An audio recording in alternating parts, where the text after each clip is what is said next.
Seguimos con el primer tomo, pasamos al capítulo 14. La gracia y la verdad, por Jesucristo. 14. En primer lugar, doy gracias a mi Dios, por medio de Jesucristo, por todos vosotros, porque se habla de vuestra fe en todo el mundo. Porque Dios es mi testigo, a quien sirvo con mi espíritu en el Evangelio de su Hijo, que sin cesar hago mención de vosotros siempre en mis oraciones, haciendo la petición, si de alguna manera ahora por fin pudiera tener un viaje próspero por la voluntad de Dios para ir a vosotros. Porque anhelo veros, para poder impartiros algún don espiritual, con el fin de que os establezcáis. Romanos 1, 8-11. Pasamos ahora a la tercera cosa que el apóstol Pablo dice a los romanos. Les habla de su gran deseo de verlos, y de su razón para ello.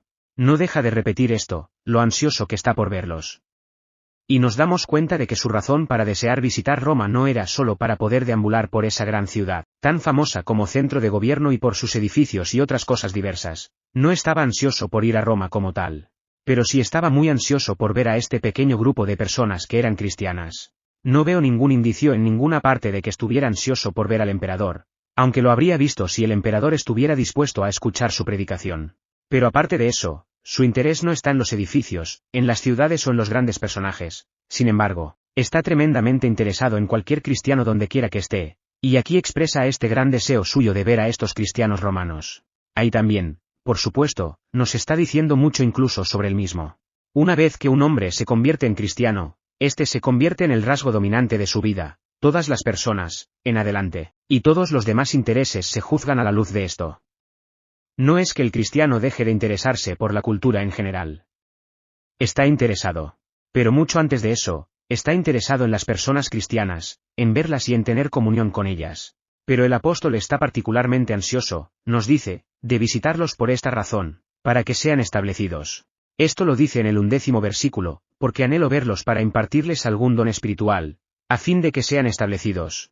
Este es un punto, por lo tanto, que requiere solo un comentario a medida que avanzamos. Consideraremos cómo va a hacer esto más adelante, cuando lleguemos a considerar lo que dice de sí mismo.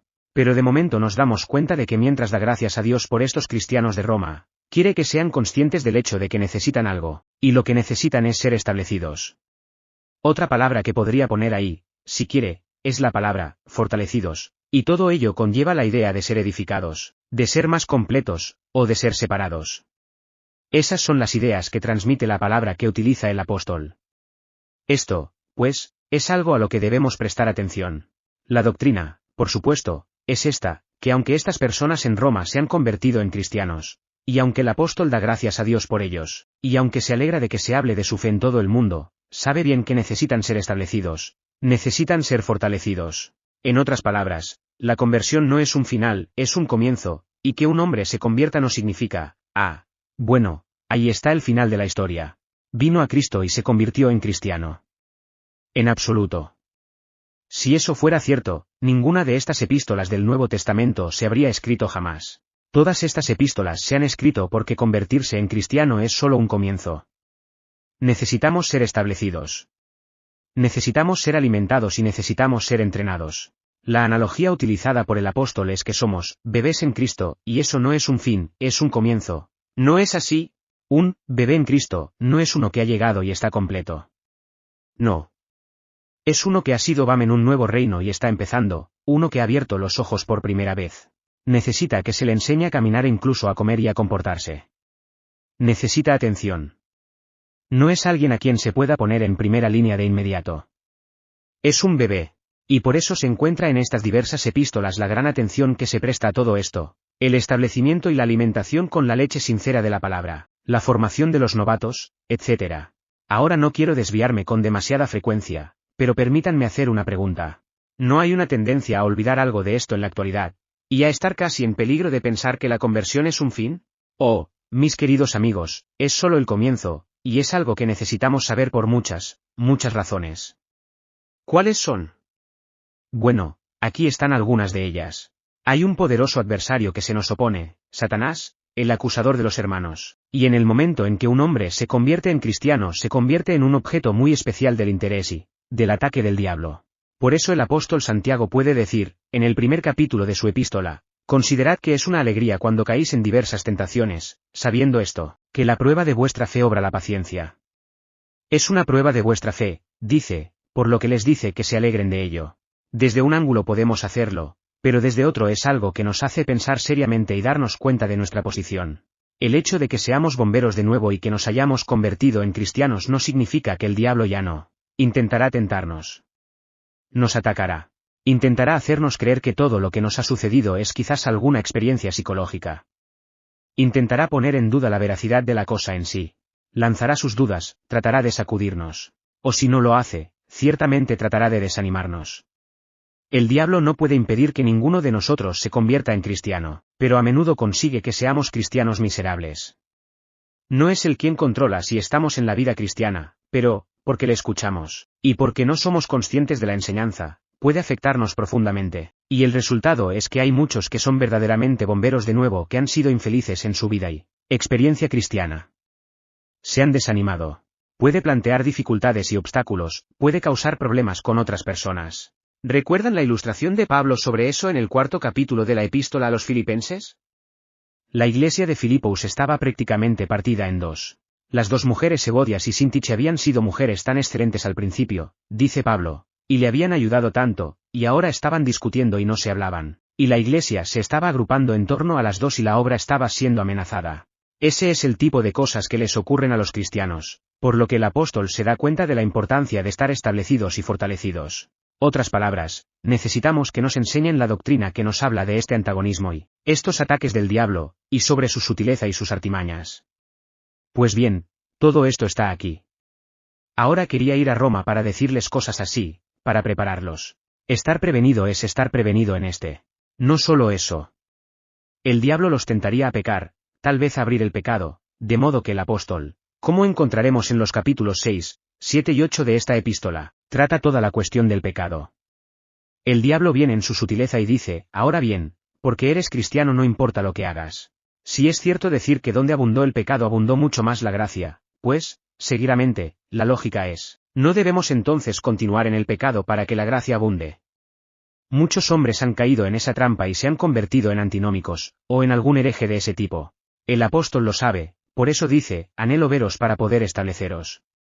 Como dice en otro lugar a los corintios, no ignoramos sus artimañas del diablo. Ustedes son, bebés en Cristo, no saben. Creéis que lo tenéis todo, pero solo estáis en el principio. Oh, que yo pudiera venir y estableceros y asegurarme de que los cimientos están realmente puestos y de que estáis siendo edificados correctamente. Quiero que seas fuerte. Oh, ¿cómo se lo dice a los efesios, para que ya no seamos niños, zarandeados y llevados por todo viento de doctrina, por estratagema de hombres y astucia con que engañan? Él es consciente de todo esto, y se preocupa por ellos. Es como un padre que mira a un pequeño e indefenso bebé y ve los peligros. El bebé no, pero el padre sí, y Pablo está ansioso, por tanto, de estar con estos jóvenes cristianos para poder fortalecerlos y establecerlos. Y además, como acabo de decir, sabe que serán atacados por las falsas enseñanzas. El apóstol tuvo que dedicar gran parte de su vida a contrarrestar la falsa enseñanza del llamado judaísmo. Había hombres que solían recorrer sus iglesias infantiles y decir, os habéis convertido sin duda, pero si queréis ser un cristiano completo y verdadero debéis circuncidaros. Causaban estragos, pues la gente les creía, y Pablo se asombraba a menudo de ello. ¿Cómo podéis creerles?, les dice a los Gálatas. Oh insensatos Gálatas, ¿quién os ha embrujado? ¿Cómo os habéis dejado engañar tan fácilmente y tan pronto? Pero tal era la situación, y por eso este gran hombre, sabio constructor como se llama a sí mismo, estaba ansioso por estar con ellos en Roma, para poder abrirles los ojos a estos terribles peligros que entonces les amenazaban y les esperaban. Su deseo es establecerlos. Lo vuelve a expresar al escribir a los Efesios con dos palabras maravillosas. Habla de que estén arraigados y cimentados, y de lo necesarias que son estas dos cosas. ¿Cuántas veces ha sucedido que una obra gloriosa de Dios en la conversión se ha echado a perder después? No en un sentido final, sino en lo que respecta a su valor de testimonio, a causa de esta misma carencia, porque el pueblo no se ha establecido. Y el mundo mira y sonríe, y dice, qué maravilloso parecía. Míralo ahora. Es ese su Cristo. Y así el nombre de Cristo cae en descrédito. Evangelicemos, pues, con toda nuestra fuerza y principal, pero seamos igualmente cuidadosos al mismo tiempo de que estos convertidos estén bien arraigados y cimentados y establecidos en la fe, porque como hemos visto, el mayor medio publicitario en relación con estos asuntos es, después de todo, la gente convertida. No importa lo que usted y yo podamos decir en nuestra predicación o en nuestros libros o en cualquier otra parte, si los hechos parecen estar en nuestra contra, el mayor testimonio de la verdad del Evangelio de Cristo se encuentra En las personas cristianas que viven la vida, epístolas, vivas. Y muy bien, dice Pablo, estoy deseando venir para poder establecerlos y hacer que estén realmente arraigados y cimentados. Ahora necesitamos estar establecidos en cada parte de nuestra vida. Necesitamos tener nuestras mentes establecidas, ahí es donde entra la doctrina. Pero necesitamos tener nuestros corazones establecidos. El problema con los antiguos israelitas, se nos dice, era que sus corazones deseaban otras cosas. Y todo cristiano sabe algo de eso. Necesitamos estar establecidos en nuestras sensaciones, en nuestras emociones, así como en nuestras mentes. Y un hombre como el apóstol Pablo, cuando visitaba una iglesia, ponía sus corazones en orden así como sus cabezas. No era un ministerio seco, estéril y árido. Los conmovía, lloraban cuando lo escuchaban. Hablaba al corazón así como a la mente. Sí, y también quiere establecer la voluntad, el hombre completo. Se interesó por la persona en su totalidad y por eso anhela estar con ella. Esa es su principal razón, dice, para desear estar allí. Entonces Pablo también tiene una razón subsidiaria que pone en esta forma. Para tener también algún fruto entre vosotros, como entre los demás gentiles, versículo 13. No nos quedaremos con esto ahora, pero de paso podemos preguntarnos qué quiere decir exactamente con fruto. ¿Se refiere aquí a las conversiones, o se refiere al fruto de ver a los convertidos edificados y establecidos, y manifestando las gracias de la vida cristiana? ¿Está pensando en el fruto en número de conversiones, o está pensando en el fruto en términos del fruto del Espíritu que se revela en las vidas de los cristianos convertidos? Me imagino que probablemente se refiere a ambas cosas. Ahí, tal como yo lo veo, está el final de lo que el apóstol tiene que decir a los romanos en estos versículos. De modo que ahora llegamos a la segunda gran subdivisión en todo este asunto, a saber, lo que el apóstol tiene que decir sobre sí mismo, y soy libre de confesar que, para mí, esto me resulta fascinante en extremo.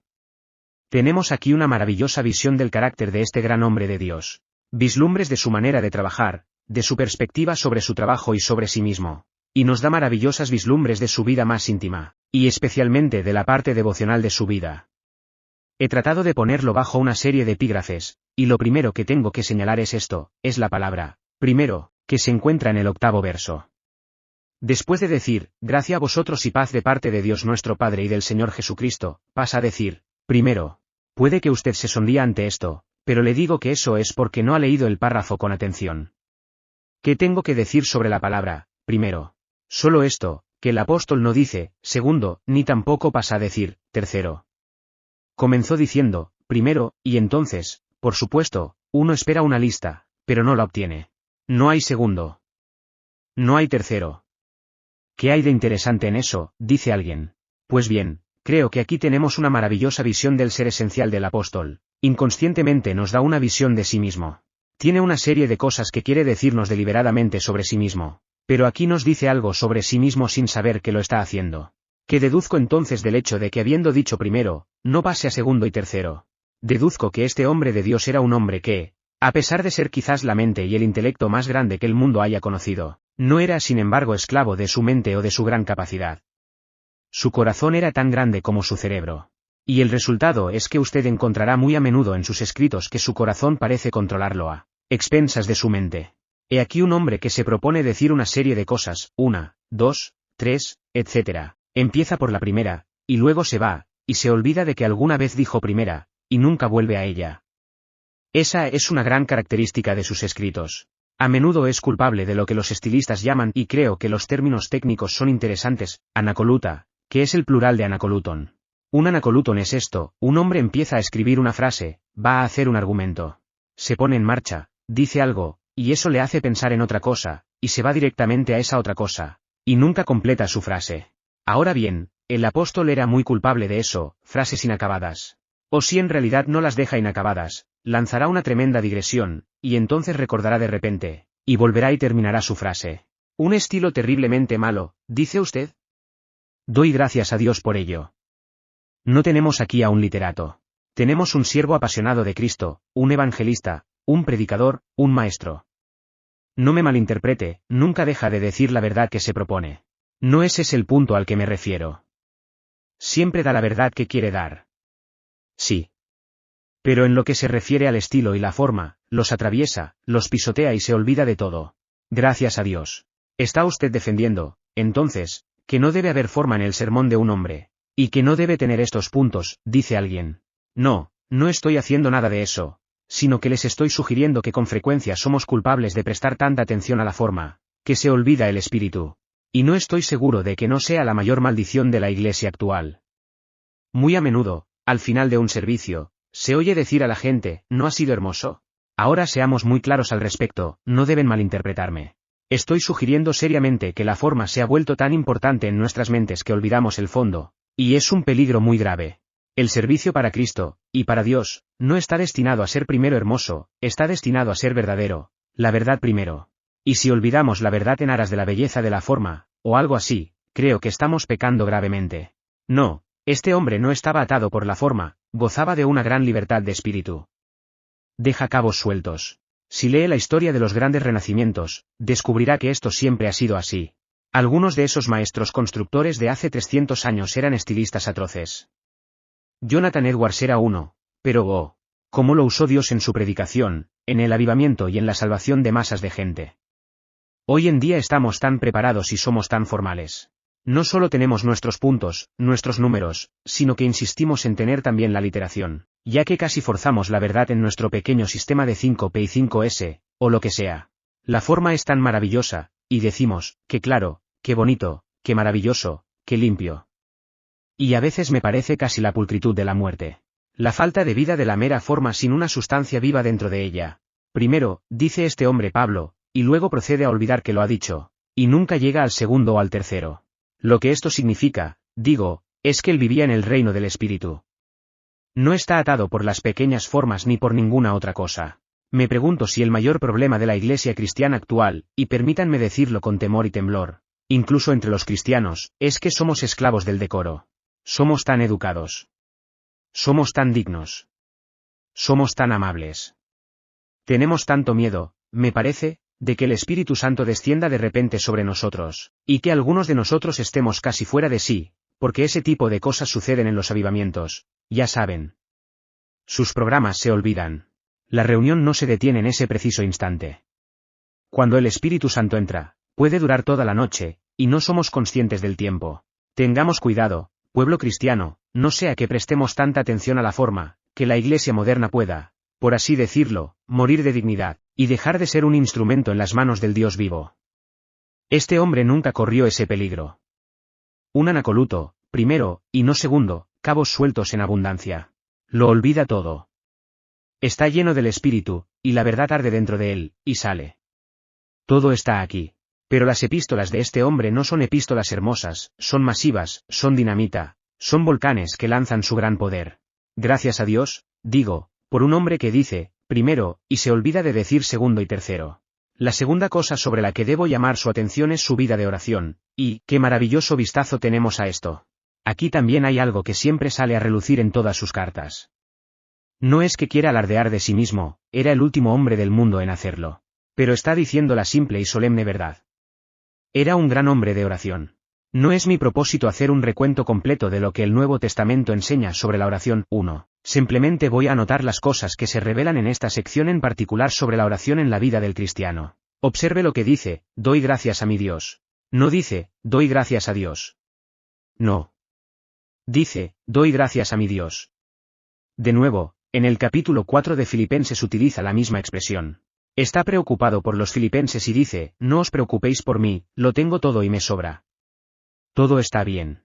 Y en cuanto a ustedes, dice, tampoco deben preocuparse, mi Dios suplirá todo lo que necesiten según sus riquezas en gloria por Cristo Jesús. Encontrará la misma expresión en otros lugares, incluso en el Antiguo Testamento. En el Salmo 18.1 le recomiendo que lea ese salmo. La primera mitad está llena de esta expresión. Dios mío. No estoy seguro de que esto no sea lo más vital de toda la oración, que seamos capaces de decir eso.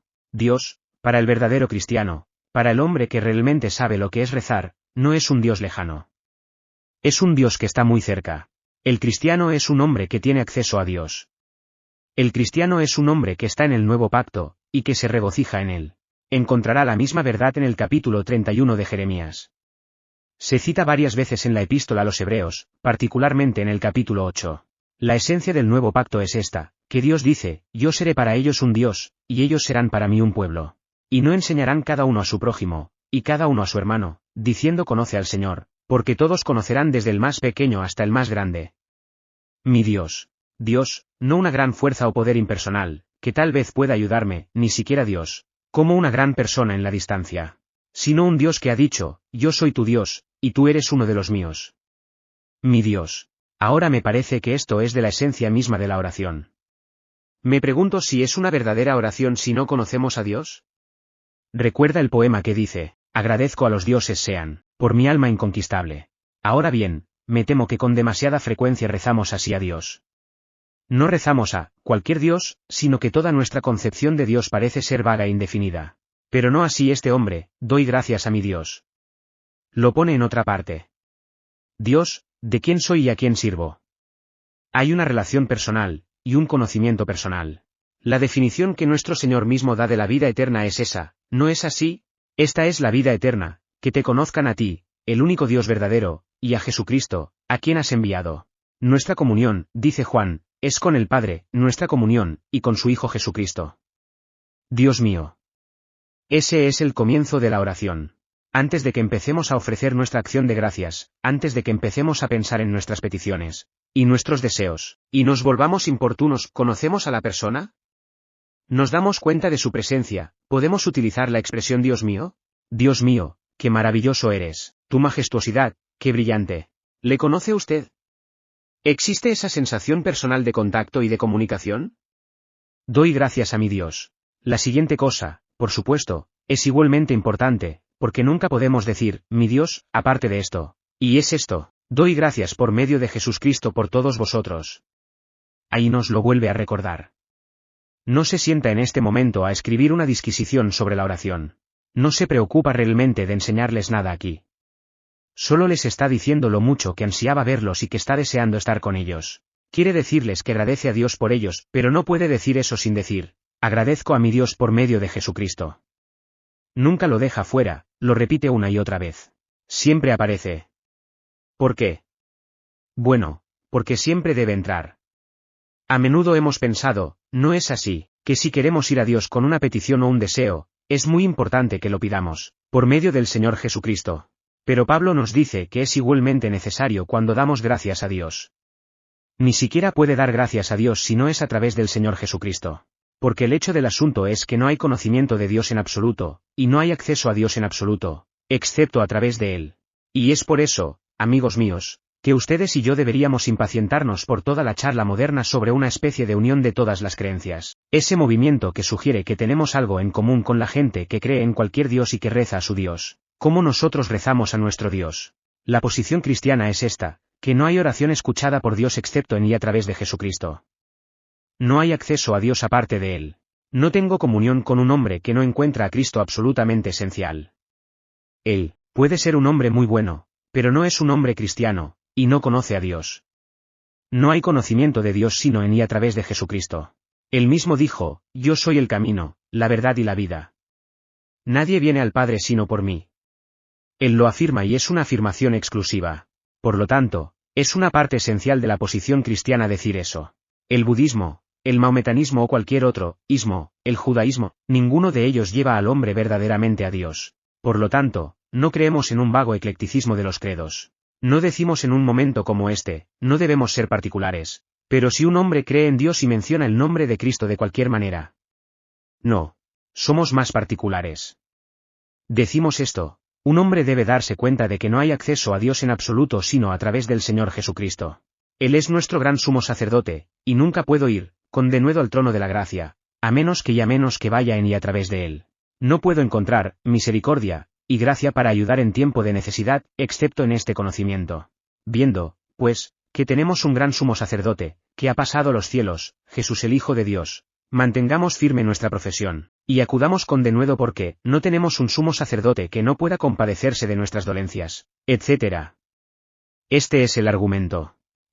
Como el autor de la epístola a los Hebreos lo expresa de nuevo en el capítulo 10, versículo 19, teniendo, pues, hermanos, la certeza de entrar en el lugar santísimo por la sangre de Jesús, y es la única manera de entrar en el lugar santísimo de todos.